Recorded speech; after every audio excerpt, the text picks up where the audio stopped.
When love presents itself at first sight, it's pretty apparent. You can see the chemistry working. You can tell it's happening. Just like when someone spots a woman across the bar. Now, we might sound like the narrator for a softcore movie from the 80s, but in reality, that's investment sales broker Scott Latham describing Jared Kushner smitten during the walkthrough of what would become America's most controversial skyscraper. Jared Kushner does kind of look like the main character in Body Double. Oh, that's doing Jared dirty, man. No, it's not.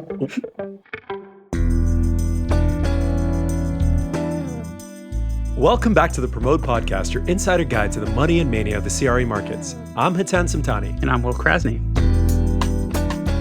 Since it's Diwali, happy Diwali to my paisan. Happy Diwali. We're bringing extra fireworks this week in the form of 666 Fifth Avenue, the Manhattan office tower that most perfectly captures both the financial and political zeitgeist of this country.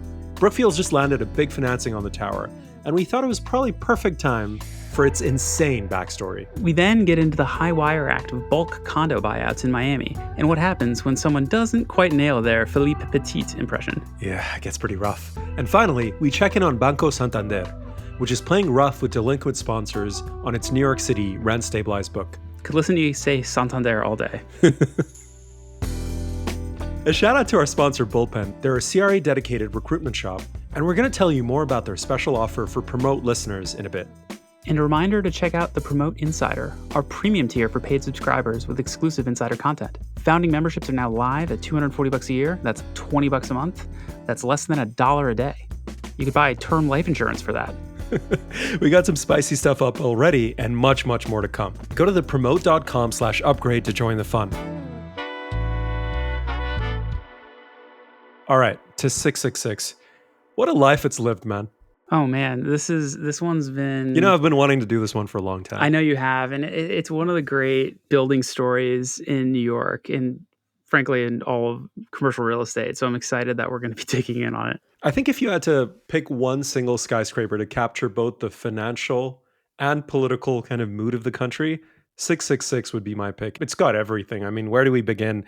Record pricing, cocky scions buying from one another, insane appraisals, overheated CMBS, market fluctuations, hardball pref, vendettas in the press, and there's a lot more there. Political jockeying, deals bought as not a favor, but also not a favor. Leasing hits, huge refi, and a great comeback story. Well, and a great comeback story, but in a great comeback story in the New York way, where it's like everyone worked really hard to make like a 1-3.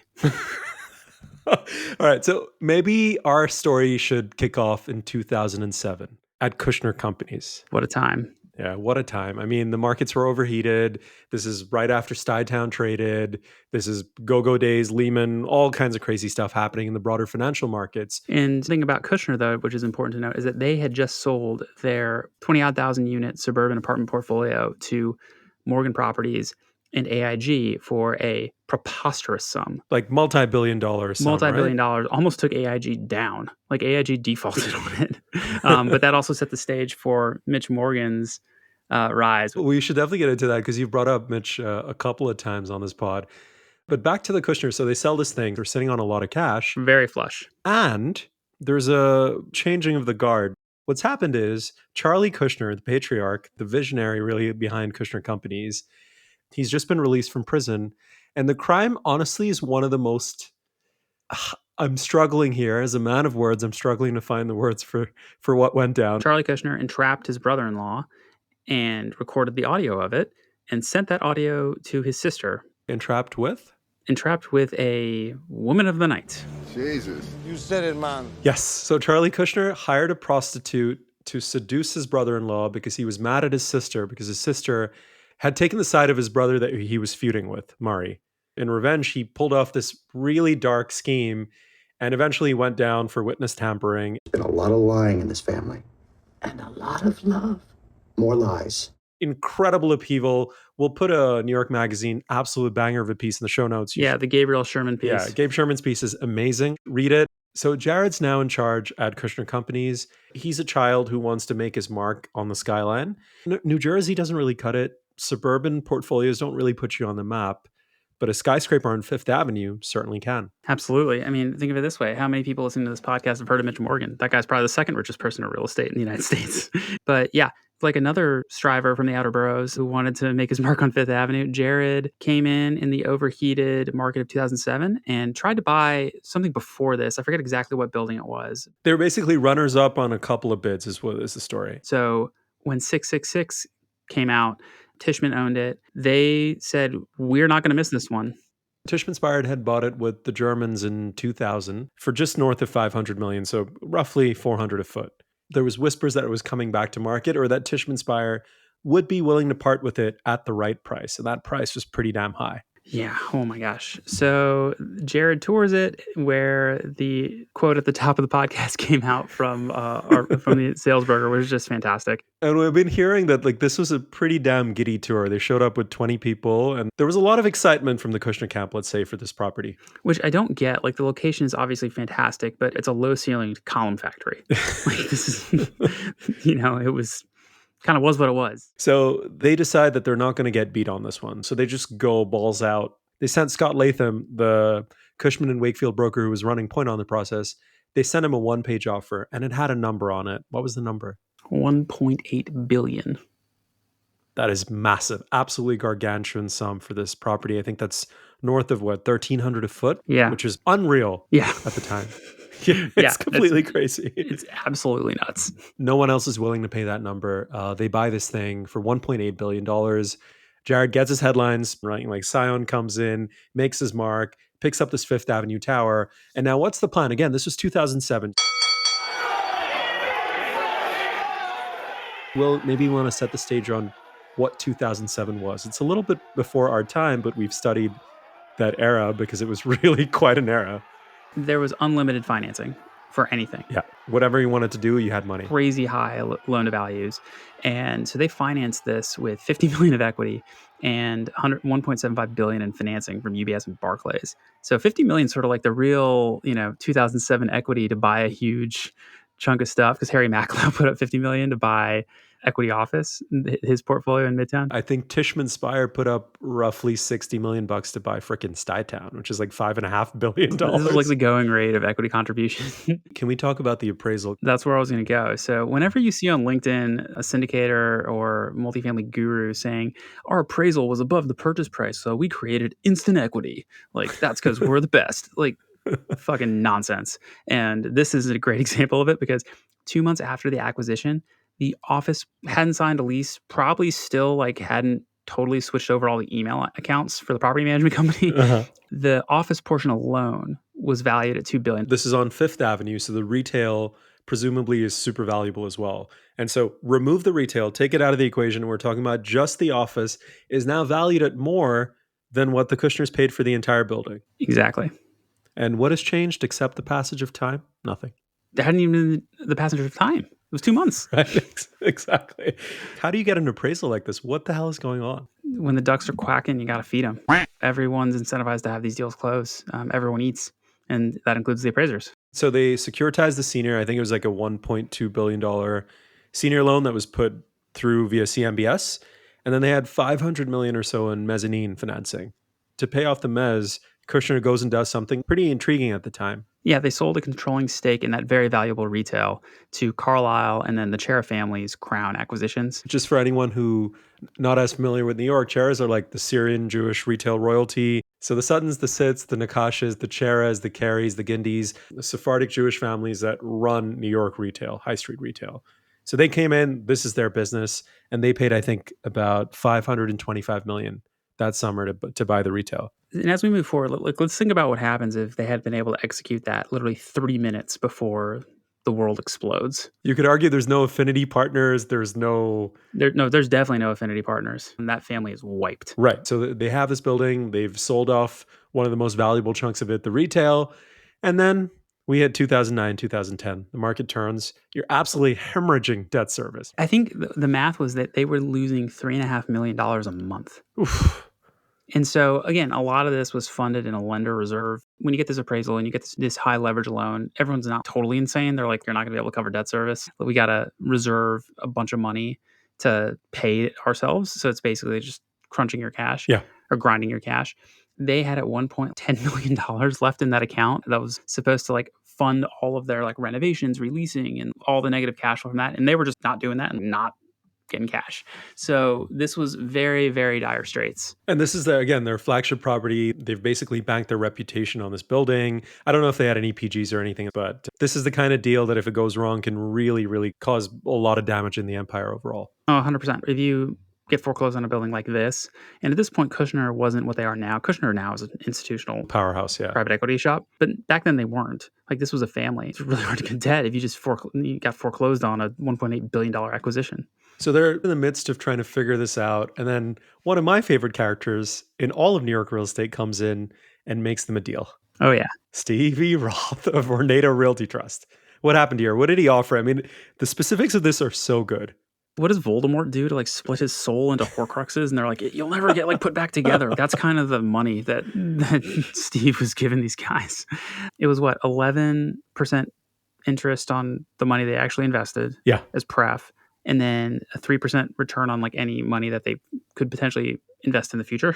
It's like a take it or leave it, son. And I can even imagine Steve Roth telling Jared exactly that. Take it or leave it, son. Like, this is what I've got. That's exactly right. It's like, there's no negotiation. We're not countering this. This is the thing. And so Jared had no choice. He had to take it. In the midst of all this restructuring, there was another character that we've brought up before, Richard Mack of Area Property Partners at the time. Another one of the leading lights of New York real estate. He was trying to elbow in on buying a piece of the debt and potentially foreclosing on this thing. Because again, a lot of these folks, Vornado, Area, Starwood Capital, this was a valuable property. It wasn't worth $1.8 billion. So if you could get in at a last dollar basis that made sense, like, hey, maybe, you know. Come out to the coast. We'll get together, have a few laughs. So everyone's circling this thing because everyone knows it's hemorrhaging money. Everyone knows that they are bleeding. And you can imagine the TRD and Commercial Observer visuals at the time for this building. You got the tower and then you got a bunch of sharks. And Steve Roth is one of the sharks. Well, it wouldn't be the Commercial Observer because it was owned by Jared Kushner. Very true. Very true. Good point. So we brought up Richard Mack because there's a great aside here, which is he was being so sharp-elbowed in the negotiations and trying to buy part of this debt that Jared Kushner went to another part of the empire, the Observer. One thing we've learned about the Kushner family over the years is that they do not forget slights. Definitely not. So in this case, according to an account in Vanity Fair, Jared Kushner tried to run a hit piece in his publication, Commercial Observer, on Richard Mack. And it was known colloquially in the newsroom as the Big Dick Mack story. And the best part about this is, so again, according to published reports, he offered a tip and said it would check out on Richard Mack. And it did not check out. The Observer's staff, reported it out, and it did not check out. It didn't take, and they never ended up publishing the story, but the news about the impending story or the attempted story certainly came out after. A great example of the Streisand effect. Steve Roth comes in 2011. In the following year, he buys the retail, which is seen as the most valuable part of the building at this point, from Crown and Carlyle for about $700 million.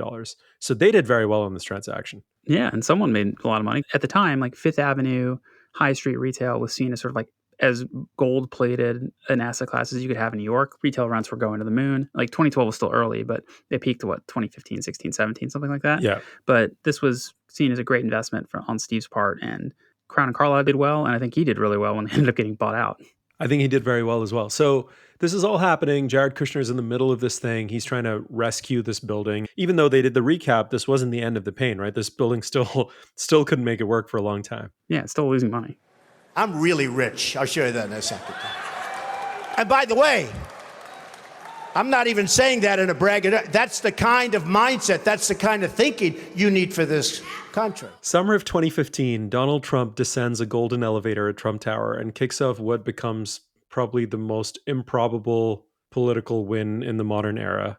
November 2016, he wins the election, he beats Hillary Clinton, and suddenly Jared has options. All of a sudden, instead of just having a hemorrhaging building on Fifth Ave, he has a hemorrhaging building on Fifth Ave, and he's the president's son-in-law. He's the president's son-in-law, and he's seen as a kind of a quiet force behind Trump's rise. So it's a pretty extraordinary situation to be in. And what's amazing is the timing right after that, right? So right after the election, Jared is seen dining with a certain Chinese business person. Wu Xiaoyi. Yeah, so Anbang chairman Wu Xiaoyi. Now, Anbang is a very interesting company. It's a giant insurance company out of China. It's just like a black box conglomerate of the best way to think about We've it. talked about them before in relation to the Waldorf Astoria and things like that. Yeah. The Chinese came to refer to these companies as gray rhinos, which are these like fast growing conglomerates that were just kind of gobbling up everything in sight. And at some point, the Chinese government said, all right, party's over. And we'll get to that in a second. But at this point, the party was very much still on. And so Anbang comes in. They buy the Waldorf Astoria for nearly $2 billion from Blackstone. They buy strategic hotels and resorts for like, what, $5 billion plus? Yep. Mm-hmm. Crazy spending spree. And then they come in and they look at this tower called 666 Fifth Avenue. Now, right around the time that President Trump is supposed to have a sit down with Xi Jinping of China, there's a talk of a deal in the works between Anbang and Kushner companies for 666 Fifth. Right. So what? They were going to put in $400 million at a $4 billion valuation. They were going to redevelop this thing as luxury condos, frou-frou retail, etc. And Charlie Kushner estimated that this project, all said and done, would be worth north of $7 billion. I remember at the time I was like, this doesn't math with anything I know about the market. So I started calling around, start calling everyone I know. And they say, yeah, you would have to basically underwrite the condos at, on an average sales price of $9,000 or $10,000 a square foot. This was not a realistic number back then. There were maybe a couple of condos in the history of Manhattan that had traded for those per foot prices. And when you say condos, you mean individual units, correct, not buildings. Yeah. So these were fantastical numbers. Wu has this amazing quote: if you choose to stay in rural villages, you can only meet common village girls. Yet if you come to Paris, you'll have the chance to lay your eyes on the Mona Lisa. This is the stuff. Shocking that a guy who said that and ran a financial institution ended up in prison. He did. So at some point, the Chinese came for him. I think he was sentenced to 18 years in prison, and we have no idea where he is now. Oh, Paulie, won't see him no more. So anyway, Anbang's out of the picture at this point. The next deep-pocketed source that the Kushners look at is the Qataris. Kushner starts working these guys to do sort of the same type of plan. And in the middle of this, Charlie gives some pretty good interviews. Oh my God, it's such an incredible interview. So what happened was Charlie met with the Qatari finance minister. Apparently they discussed this tower. Generally would be considered a massive conflict of interest. But again, the political landscape is shifting very, very quickly. What was unfathomable maybe 5 years ago, not so much anymore. During all this, sometime in 2018, my old shop, The Real Deal, does an interview with Charlie Kushner. And man, you want to give me a sense of how you felt when you read that interview? Because I think it's pretty special. The facade you would have in polite society is just gone. Yeah. And the id is there. And like the id is the thing that makes men like Charlie Kushner great. It's what allows them to build huge businesses and take the risks you have to take and deal with the stress you have to handle to build that. But there's always sort of the thing that you have to hide it. I think in Mario Puzo's, this is in the book, not in the movie. The guy's name was Jack Waltz, the director. The Godfather asked Tom Hagen. He's trying to gauge how far this guy will go. And he asked Tom Hagen, is he Sicilian? Like, will he go to the ends of the earth to fight this war? Yeah. And I think Charlie Kushner is Sicilian. Honorarily. So the Real Deal reporters, I remember this because I was editing the story. It was an incredible time. They walk into his office and he goes straight fire and brimstone. He says the following: are you guys going to be assholes today? Or are you going to give us a fair shake? Because you've been assholes in the past. Do you want me to throw you out of here right now? Because I will. Then you can write whatever the fuck you want about me. Just like, just absolutely amazing. So at this time, they're negotiating with the Qataris as well to invest in the tower. That didn't take either. So kind of running out of options here. And then come your boys. Brookfield. So it's not a direct deal, but QIA is a big investor in Brookfield. QIA being the pension arm for the Qataris. Yes, exactly. And it's one of these deals which they had them over the coals. Like there weren't a lot of options for the Kushners here. They also now had the same thing Macklowe had when he gave back his portfolio. They had a huge tax problem. Yeah. Because they fully depreciated this thing. Whatever price they get, they're going to owe a gargantuan sum in capital gains tax, even though they don't get a ton of cash back. Mm-hmm. And the way to structure around that is a ground lease. Really nice to find a friendly buyer who will structure a ground lease to pay all of the 100-year rent or 99-year rent up front to avoid that pesky capital gains tax. Pretty good situation for the Kushners. Very, very, very close call, but seems like they're good for now. And this is also one of the situations, like I knew some folks at Brookfield, we worked on this deal, and it's one of those things where you can put a big check into a building on Fifth Avenue and it's going to take a long time to redevelop. So like no one ever kind of knows if it's good or not, which kind of works. Like they can just hide this behind a bunch of other deals for a bit until things Yeah. work out or don't. And so they announce of what, a $400 million capex project. Yeah. I'd be stunned if it wasn't significantly more than that. But they rebranded the building, and they've actually had really good leasing success. They've gotten Citadel, Macquarie, Viking Global. They're getting rents. Scotiabank. Yeah, rents north of 130 a foot. Quite a good execution by the Brookfield guys. And the reason we're talking about this is because it was back in the news because it got a new refi. So they got a $1.3 billion refi, so loan basis of just around $1,000 a foot. I think it's going to be what, 1.2 billion odd in CMBS, and then about 90 million in mezz. And the building was appraised during the whole loan process at about $2 billion. What I think is funny is that the appraisal at $2 billion, we've just come completely full circle because they did all this work to appraise what it appraised for in 2007. We cannot stress enough how scrutinized this tower was during the whole Trump 1 situation, right? The first couple of years of his administration, 666, the Kushners, Fifth Avenue, every major newspaper in America had some angle in on 666 because it seemed to be an emblem of like shady deals happening. All the elements of it came through. There was an EB5 component. There was an angle about, is this like political pressure to get this deal done? So much of what we now in this administration kind of is pretty standard. One thing I should say from the TRD interview, I mentioned that Charlie Kushner, because the Anbang deal had collapsed by this time over a lot of this pressure that I'm talking about. And Charlie described ethics watchdogs as jerks who couldn't get a real job. Tremendous. So what are your takeaways? My big takeaway really is that you really have to know what game you're playing, because if you're, buying smaller deals, whatever you're doing in real estate, if you are buying a deal this size, like you are making so many different macroeconomic bets without even really realizing it. So we talked about how the big private equity firms are just really trying to get into where capital is flowing. This is an example of this. An asset this size, not just the size, but the address. Prestige of it, I think, yeah. The prestige of it, yeah.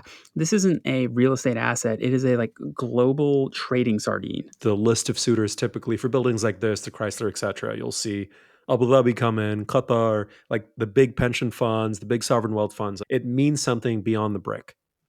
Yeah, exactly. What's interesting here to me is that by any normal metric, if this was a normal family in the business, I don't know if this deal would have got rescued the way it did. But this was not a normal family in the business, and an improbable turn of events in the White House completely changed the dynamic, warped the dynamic on this. When you play Uno or Monopoly, you have the get out of jail free card or the wild draw 4. This felt like that. I mean, this is one of those things you could never predict, and it completely changed the leverage and negotiating power that the family had. Brookfield's going to make a decent amount of money on this. Kushner's got away with it. Just one of those things that happens. Yeah, it's Chinatown, Jake. Forget it, Jake. It's Chinatown. So we talk a lot in the show about how CRE is such a specific, weird world unto itself. So when you're talent hunting in the space, you have to partner with a recruiter who lives and breathes it. Like, you really need to know commercial real estate. You can't just be a rando. No, definitely not. That's where Bullpen comes in. They're a talent shop solely dedicated to the commercial real estate industry. They can fill both fractional and full-time positions, and they can hook you up from all levels, from analyst to the C-suite. Check them out at bullpenre.com to get started. That's bullpenre.com. Exclusive for Promote listeners, Bullpen is offering $1,000 off your first search when you mention that we sent you. That's the promote. So let them know. bullpenre.com. It's a pretty good deal. Pretty good. Pretty good. So, seems like a pretty good plan. You have an old building, great location right on the water. The only problem is you got a bunch of old people who live there, but that's okay. You'll just buy all their units and then terminate the condo and redevelop it.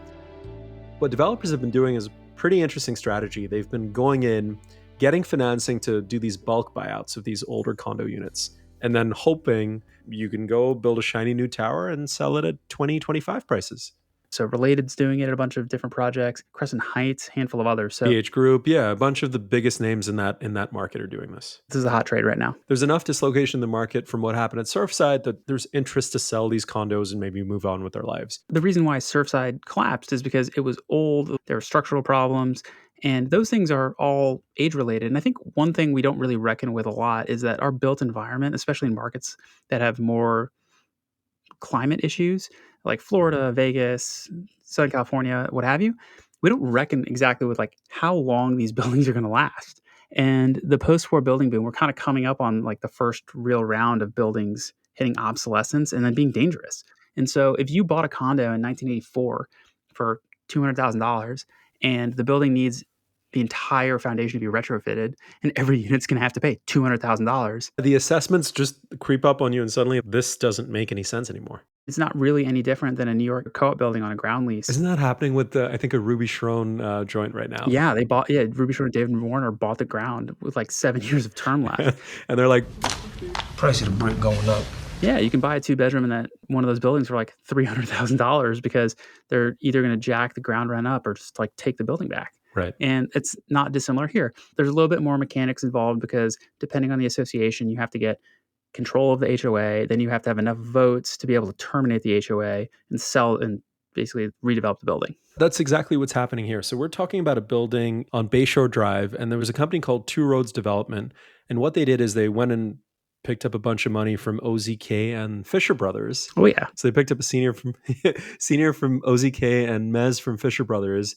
And the plan was to go buy out all these condos and develop an addition residences on the site. And so essentially what these people would do is you buy enough units to get control of the HOA, and then you change the laws in the HOA to drop the number of percentage of votes needed to terminate it. You've bought enough units that you now control the association. Yeah, so then you change the laws. Reminds me bizarrely of Bloomberg's third term.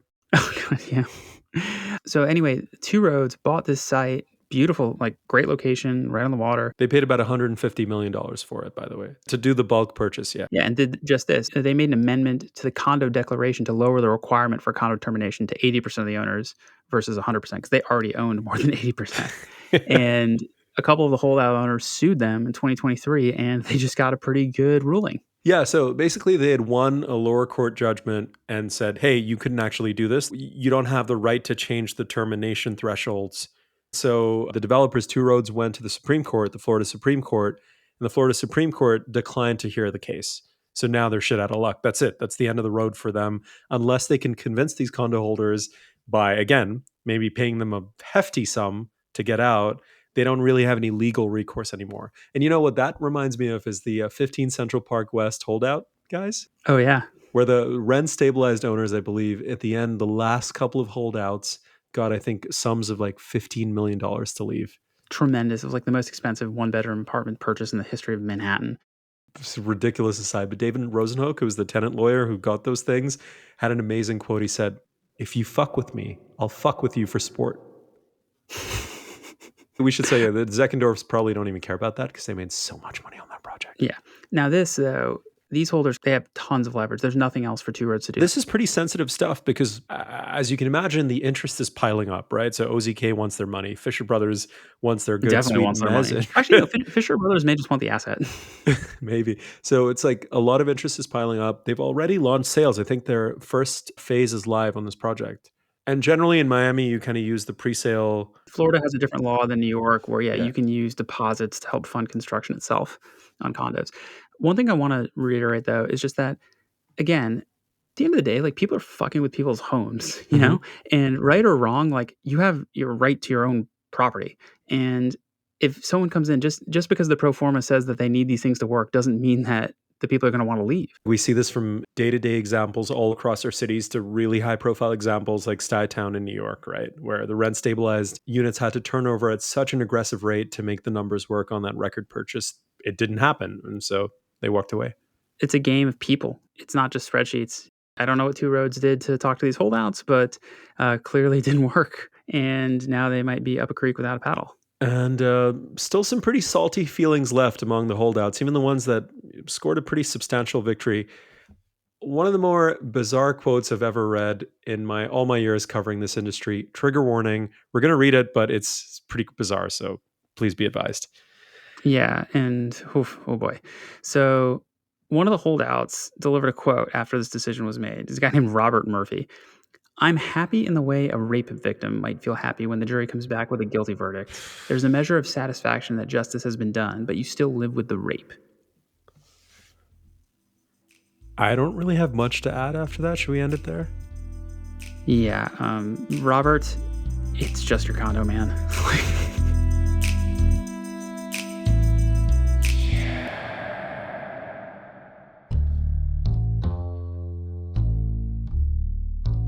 we want to tell you about the Promote Insider. That is our new premium tier that's now live and packed with exclusive content. Think behind the deals, spotlights on the money behind the money, and bonus episodes of this year podcast. Founding memberships start at $240 annually. That's $20 a month. And you can go to promote.com/upgrade to get started. That's the promote.com/upgrade. And listen, if you're curious about the bizarro industry of residential mortgage, the Promote's sister publication, The Mortgage Scoop, is doing some really, really cool stuff. I learned about this guy, Shant. Did you hear about Shant, Will? I know Shant. He's like Madonna, just needs a first name. It's amazing. He's closed 40,000 deals. It's madness. Imagine that level of productivity. It's crazy. Anyway, it's a super intriguing market. It has its whole cast of characters, very similar to the Promote in that sense. And if you want to check it out and you're interested in that world, check out themortgagescoop.com.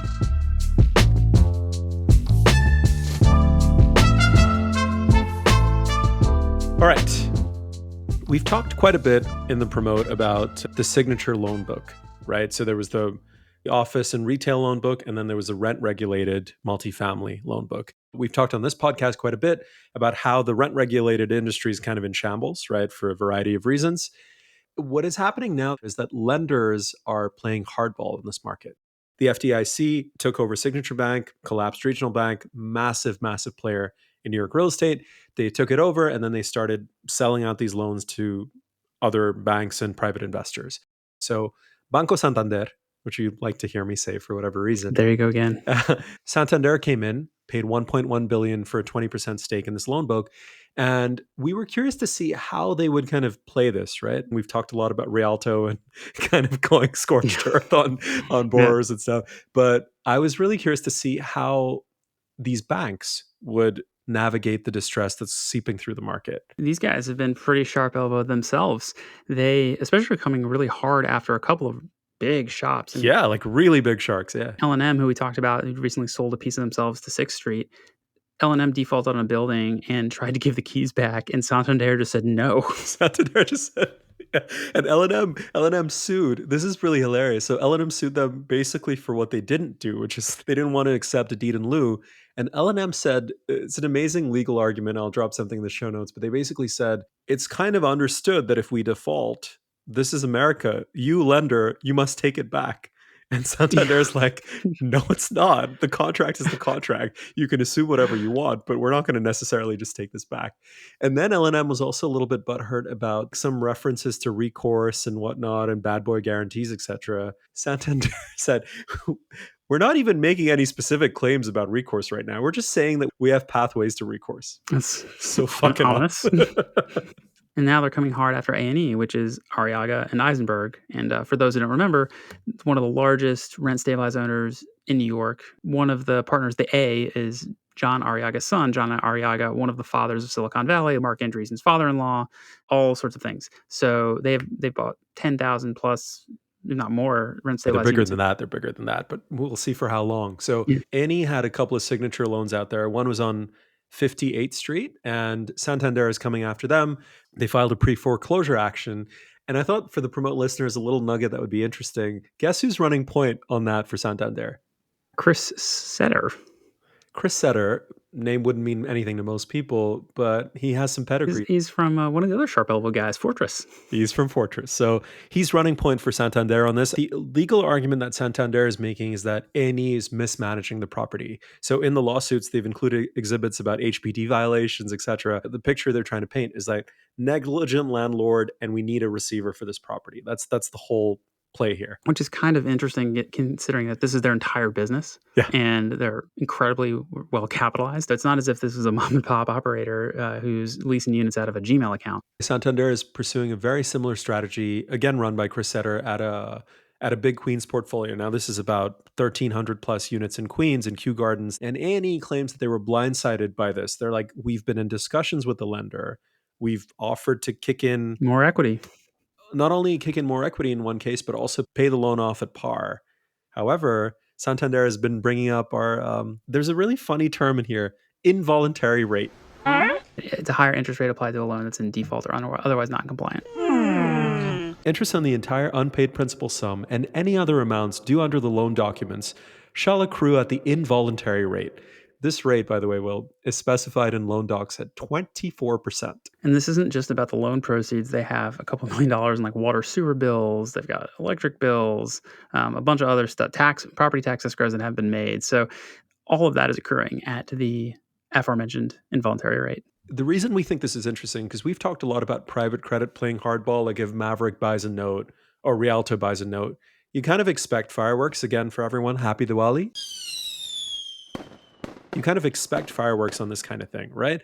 But when a bank goes and buys a book like Santander did with Signature, you might think that they would play it another way. But I guess maybe the problem is like there's no end in sight to this distress and rent stabilized. We don't see the light at the end of the tunnel. And these are some of the biggest guys in this industry doing it. And if they're facing troubles like this and banks are treating them like this, if you are not this size, you should be a little bit afraid. When Santander served A&E a notice of default and demanded an immediate payoff of the loan plus the default interest, it was Valentine's Day. It's Valentine's Day massacre.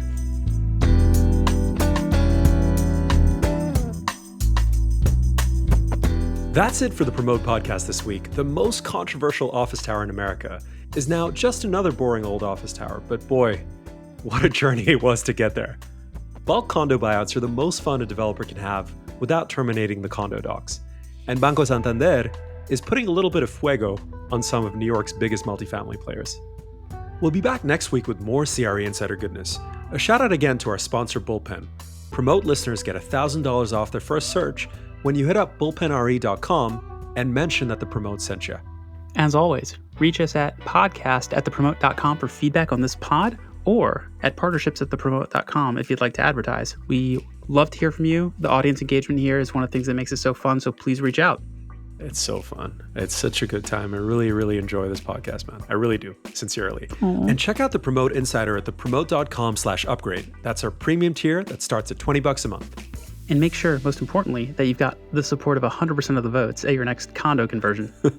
Absolutely, you especially. You've been through enough. I'll see you next week, dude. Thanks so much. Happy Diwali. Happy Diwali. Ciao.